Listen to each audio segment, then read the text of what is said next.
Hi everybody, it's Ananda Leeke with Ananda Leeke TV and day 7 of the countdown for the official book release party of my new book, That Which Awakens Me, a creative woman's poetic memoir of self-discovery. So, this is the final day of the countdown, and it's snowing here in DC, and it's the afternoon. And I started my day rather early with a fabulous breakfast with one of my blogging sister love friends, Jennifer Moore of Pink Hills. I have been following Jennifer's blog for the last 2 years, and it's just been an amazing journey. Last year, I had an opportunity to interview her on Go Green Sangha Radio, and then we talked by phone. She gave me some wonderful advice, and we have kept in touch. And today we had a chance to finally meet in person, and it was so great to meet her and enjoy a wonderful breakfast at Teaism. If you are in the DC area, I want to encourage you to check out Teaism, which is on DuPont Circle, and it is also at the Archives Metro Center station. Not Metro Center, but the Archives station on the Green Line. Check it out. They've got some great tea, great food, and I talk about Teaism in my debut novel, Love's Troubadours, Karma Book 1, and the book actually begins with a prologue of the main character, Karma Francois, sitting in Teaism reflecting on her past year living in DC. So that's just a little plug for Love's Troubadours. But today, I wanted to read an excerpt from Chapter 8 of my new book, That Which Awakens Me. And Chapter 8 begins, like all of the other chapters, with a 6-word memoir. And I wanted to first share that memoir with you. And it goes like this: Goddess, Sacred Feminine, Womanist Spirit, Sisterhood. And I want to share a quote about sisterhood from the book. This is a quote from Benita M. Herring, one of my sorority sisters. She is a nonprofit leader, and she's also the international first grand anti-bacillus of Sigma Gamma Rho Sorority Incorporated. Benita writes, "Sisterhood can serve as a foundation for women to get things done. When women truly know the value and strength of their sisters, it's powerful." And that's the feeling I had when I had breakfast this morning with Jennifer. We have been corresponding through blogs and email and both on the phone and on our radio show. And over the last year and a half, we formed a really strong sisterhood bond, believe it or not, online and now offline. So there is a poem that I wrote earlier this year called Sisterhood the Blog. And it really expresses my intention for my new social media project that I launched in June on WordPress and Twitter as well as Facebook. It's called Sisterhood the Blog. It is a actual blog on WordPress, and it has a radio show on talkshoe.com. There is a Twitter account that you can go to, as well as a Facebook group.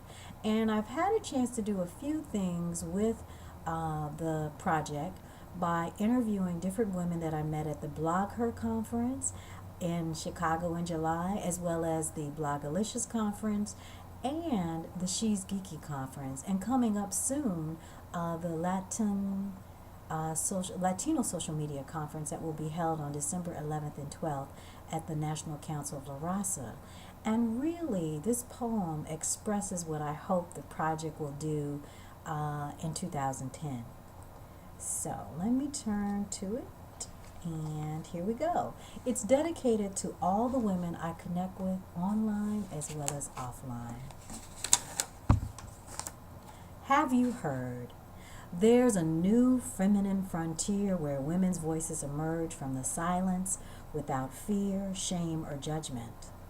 When women plant seeds of infinite possibility and gardens that promote freedom of expression, where women reveal their dreams and tell their secrets because a sanctuary of safety has been birthed by each woman's soul. Thanks to the internet and an expanding portfolio of social media tools, women have discovered common ground. They have become the architects of their own lives. Their blogs, videos, podcasts, and social networking sites are prime real estate in online neighborhoods that form communities of support. Their conversations build relationships and bridge gaps. They make their own news and tell their own stories.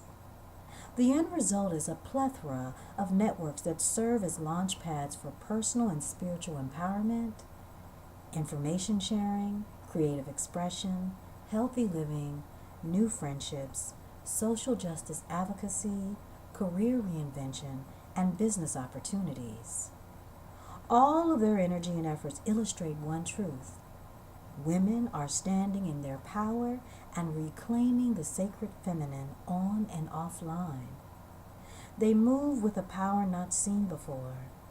It is rooted in being fully present when they own their lives as women who believe they have everything they need to live out their revolution of authenticity. One thing is for sure, women know their investment in themselves will yield a high return. So get on board and join the revolution of Sisterhood the blog before it's too late. So you can learn more about Sisterhood the blog by going to WordPress and Google and doing a search on Sisterhood, or you can go to sisterhood.wordpress.com. You can find us on Twitter at Sisterhood the blog, and it's abbreviated as Sister and then HDBLOG. You can find us on TalkShoe Radio at Sisterhood the Blog Radio. Just go to the search engine and type in Sisterhood the Blog, or you can also type in Ananda Leeke. You can find all of these links at anandaleeke.com, ANANDALEEKE.com. And I want to hip you to a couple of things. Next week on Sisterhood the Blog Radio on TalkShoe.com, I will be talking to two women that I met at the Blogalicious Conference, which was held in Atlanta on October the 9th, 10th, and 11th. The first person will be on December the 8th, Adria Richards. And then on December the 9th, I'll be talking to the Broke Socialite. And then on December 10th, I am talking to a number of women who are actively organizing the Latino and Social Media Conference at the National Council of La Raza on December the 12th and 13th. I'm sorry, December 11th and 12th. And you can look for that information. It'll be posted later on today on TalkShoe.com. So I want to thank everybody for joining me in this 7 days of countdown before the official book release party tomorrow. I'm very, very excited. If you're in the DC area, come on by Shakti Mind Body Studio. I promise it won't be snowing or raining tomorrow, so they say with the weather reports. So come on out. It will be held at 4 p.m. Sharp. And I will be there signing copies of That Which Awakens Me and Love's Troubadours. If you can't join me tomorrow, please log on tonight on ustream.tv for a live Arthur chat with me reading from both books, That Which Awakens Me and Love's Troubadours. If you missed the live chat, don't panic. You can watch a recording. And of course, you can see so many different things about the book party next week and the following weeks in December and January, because my brother Matthew of Magic Productions will be videotaping the event. I'll have folks taking photos. My photographer, Lee Mosley, excellent photographer, will be she'll be shooting all of the events, and then I will have a few people doing my Creative Vado flip camera, doing excerpts from the event. So there'll be lots of things you can find online. Again, thank you so much. As always, may you be peaceful, happy, free of suffering, and filled with loving kindness. Be love, love light, and live as a spirit of life. Know that all is well in the world, and it's a beautiful day in DC with the snow and the rain, very peaceful. So wherever you are, enjoy it, and I'll talk to you soon. Bye-bye.